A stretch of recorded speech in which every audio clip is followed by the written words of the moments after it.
Hello, and welcome to Making Joyful Noise, brought to you by St. Paul Lutheran Church in beautiful downtown Sarasota, Florida.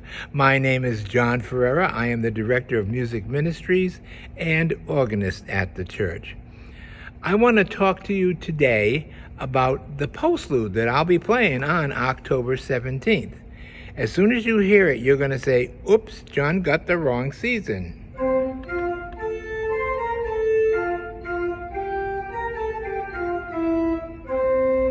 You all know that.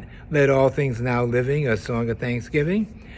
Actually, I really didn't get the wrong season. When we hear the scriptures and when we hear the gospel and when you hear the text, the general text of the service on Sunday, you're going to say, I know why.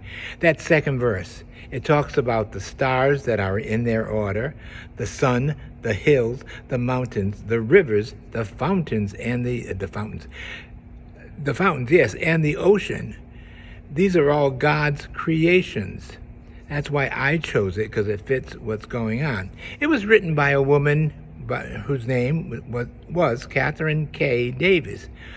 Now, she was born in Missouri, but moved to New England, to Boston to be exact, to get her bachelor's degree at Wellesley.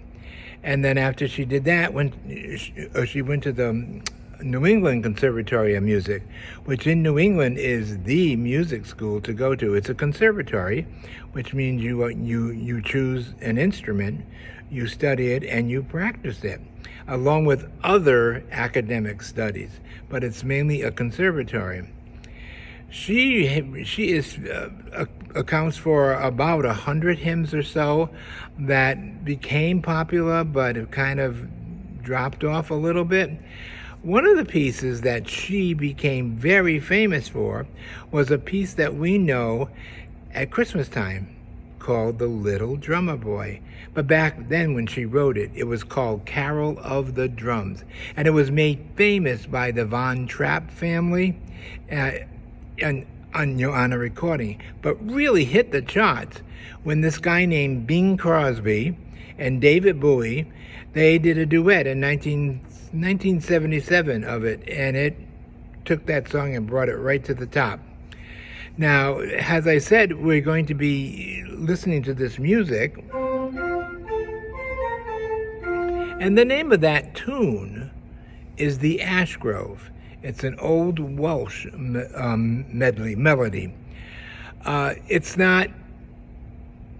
Some people actually know the real words to the Ash Grove, and it's pretty. I can remember my mother actually singing that at one time. It's mainly a New England tradition that we sing that at Thanksgiving, but it's kind of spread all over the place now. Growing up, I've heard the name a lot, Catherine Davis. I grew up in New England. I just thought, well, everybody knew her, but apparently not. So I'm going to be playing that on Sunday as the postlude. Enjoy. Welcome to St. Paul Lutheran Church in downtown Sarasota, Florida. Tune us in at Facebook at 9:30 in the morning. Better still, come and worship with us live.